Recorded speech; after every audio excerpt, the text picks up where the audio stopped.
क्या आप रेडी हैं साल के पहले ब्लड मून के लिए? जी हाँ, टोटल ल्यूनार एक्लिप्स। तो ये इंडिया में कब लगने जा रहा है, क्या क्या प्रेग्नेंट फीमेल को क्या क्या प्रिकॉशन लेने हैं, बाकी सबके लिए क्या कॉमन प्रिकॉशंस हैं, तो चलिए आज इस वीडियो में ये डिस्कस करेंगे। तो साल का पूर्ण चंद्र ग्रहण, ब्लड मून, टोटल ल्यूनार एक्लिप्स जो है वो 3 मार्च 2026 को लगने जा रहा है। इस दिन होलिका दहन भी है, तो प्रिकॉशन लेना जो है वो और भी ज़्यादा महत्वपूर्ण हो जाता है। जैसे कि हमारे इंडियन ट्रेडिशन में कुछ मान्यता है कि होलाअष्टक के समय पर घर से बाहर नहीं निकलना चाहिए। कुछ मिथ हैं, कुछ जो है उसके पीछे कुछ साइंटिफिक कुछ तथ्य हैं कि हाँ ऐसा करने से ये हो जाता है, ऐसा इसलिए नहीं करना चाहिए। तो चलिए आज की वीडियो में डिस्कस करते हैं कि क्या क्या प्रेग्नेंट फीमेल को जो है प्रिकॉशंस फॉलो करने हैं और टाइमिंग क्या है यहाँ पर जो चंद्र ग्रहण होने जा रहा है उसकी। तो इंडिया में जो है चंद्र ग्रहण की टाइमिंग है वो है दिन तो है 3 मार्च 2026। टाइमिंग है शाम के 6:22 PM से लेकर 6:47 PM तक। ये जो टाइमिंग है ये इस तरह से है। सूतक जो लग जाते हैं वो यूजुअली 9 घंटा पहले से जो है वो सूतक लग जाता है। सूतक काल में जो है वो भगवान के मंदिरों के पर्दे गिरा दिए जाते हैं, जहाँ पट हैं वो पट बंद कर दिए जाते हैं। और कुछ कुछ घरों में जो है वो सूतक काल में ही खाने में तुलसी के पत्ते डाल के रख दिए जाते हैं। और प्रेग्नेंट महिला को भी जो भी प्रिकॉशन फॉलो करने होते हैं वो कई बार ये है कि अगर आप फॉलो कर पाएँ तो सूतक काल से ही फॉलो करें, और अगर ना फॉलो कर पाएँ तो आप जितना समय जो चंद्र ग्रहण लगेगा उतने समय में, जितने समय में चंद्र ग्रहण हो या सूर्य ग्रहण हो, जो भी ग्रहण लगता है उतने समय में तो एटलीस्ट आप वो जो प्रिकॉशंस हैं उनको फॉलो कर लें। अगर जो बहुत ही ज़्यादा जिन्हें फॉलो करने से हमारा कोई नुकसान नहीं हो रहा है और कोई मतलब दिक्कत नहीं हो रही है, जिन्हें फॉलो करने से वो तो मुझे लगता है कि फॉलो कर लेना चाहिए, कुछ नहीं होता है। पर जो बहुत ही हार्श हैं जिन्हें फॉलो करने से अगर आपको और आपके बच्चे को कोई नुकसान हो रहा है तो आपको नहीं फॉलो करना चाहिए। पहले सेफ्टी जो है वो सबसे पहला पर्पस है। तो चलिए मैं जो है सारे प्रिकॉशन लिस्ट डाउन करती हूँ, आपको बताती हूँ कौन कौन से प्रिकॉशंस हैं जो आपको ज़रूर फॉलो करने चाहिए। तो देखिए, एक प्रिकॉशन तो इस तरह का आता है कि आपको ग्रहण काल में जो है कुछ भी पैना या नुकीली चीज़ का इस्तेमाल नहीं करना है। जैसे कि चाकू का नहीं करना है, नीडल का नहीं करना है, पिन हो गया इस तरह की, या कील हो गई, इस तरह की चीज़ों का आपको इस्तेमाल नहीं करना है, इससे आपको बचना चाहिए। फिर इसी तरह से ये हो गया कि आपको जो खाना पीना है उसमें आपको तुलसी के पत्ते डाल देने हैं। ये जो है ये कहीं ना कहीं आपके खाने को, मान्यता है पुराने समय से कि ये आपके खाने को जो है वो प्रोटेक्ट करता है जर्म से। फिर इसी तरह से उस टाइम पर आप शांत बैठें, स्क्रीन टाइम नहीं लेना है, मोबाइल को नहीं छूना है, लैपटॉप नहीं चलाना है, टीवी नहीं देखनी है, शांति से मेडिटेट करें और भजन सुन सकते हैं तो भजन सुने, या कुछ भी रिलैक्सिंग ऑडियो आप सुन सकते हैं, म्यूजिक सुन सकते हैं तो आप वो सुने और रेस्ट करें उस टाइम पर। फिर ये कुछ तो ये वाले जैसे कि एंशियंट मंत्र हैं उनका जप करें इस समय पर, वो भी बहुत ही ज़्यादा इफेक्टिव होता है, अच्छा रहता है। बेसिकली इनके पीछे साइंटिफिक एविडेंस यही है कि ये जो है ये आपको थोड़ा रिलैक्स और थोड़ा शांत वाला माहौल जो है वो आपको देता है, जो कि स्ट्रेस नहीं होता, इंसान को स्ट्रेस में नहीं। ये ग्रहण काल जो होता है वो कहीं ना कहीं अपने आप में एक स्ट्रेस पैदा करता है, तो उस टाइम पर जो है रिलैक्स रहना बहुत जरूरी है।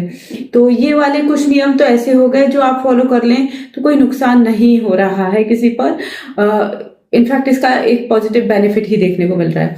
फिर अब मैं यहाँ डिस्कस करती हूँ जो कॉमन है, जिनकी मान्यता है और जो इम्पोज करने की कोशिश करी जाती है कि ये मत करो, तो ये वाले मैं डिस्कस करती हूँ। ये डिपेंड करता है, अगर आप करना चाह रहे हैं फॉलो तो कर लें, अदरवाइज प्रायोरिटी जो है वो आपकी पर्सनल हेल्थ और बच्चे का हेल्थ है कि वो उसको इनसाइड वूम उसको कोई दिक्कत नहीं होनी चाहिए। कहा जाता है कि ग्रहण काल में जो है वो आपको कुछ भी खाना नहीं है, कुछ भी पीना नहीं है।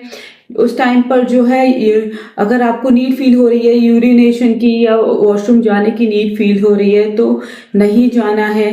तो और मेडिसिन वगैरह ये सब कुछ भी नहीं उस टाइम पर खाना है। तो इन नियमों के लिए तो मैं आपको कहूँगी कि देखिए कभी भी अपना जो वॉशरूम की नीड है, if you are feeling pressure, do not follow these kind of traditions, क्योंकि जो इम्पोर्टेंस है, अगर आप रोक कर रख रहे हो, आप टॉयलेट नहीं जा रहे हो, आप पोटी नहीं जा रहे हो और आप खुद को रोक कर रख रहे हो, तो आप ऑलरेडी एक स्ट्रेस जो है वो पैदा कर रहे हो अपने लिए और अपने बच्चे के लिए।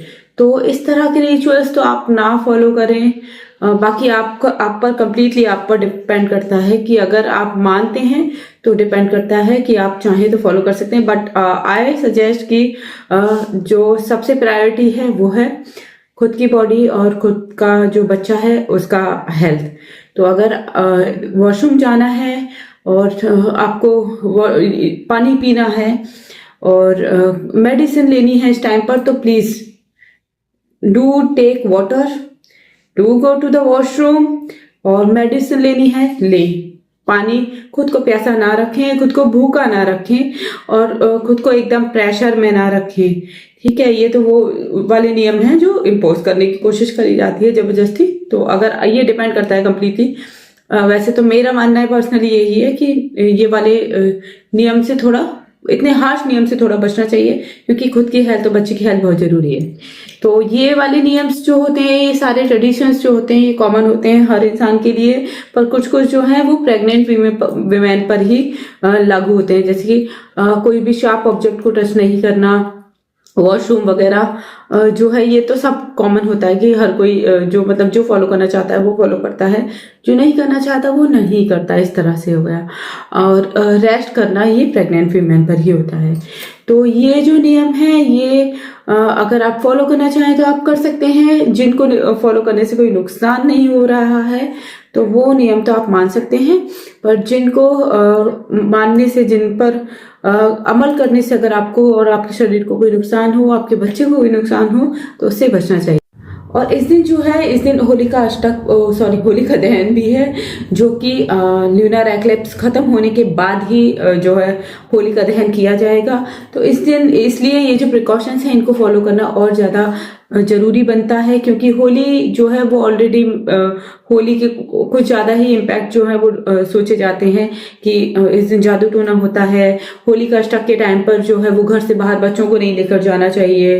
होलिका दहन के वक्त बच्चों को और प्रेग्नेंट वीमेन को नहीं जाना चाहिए।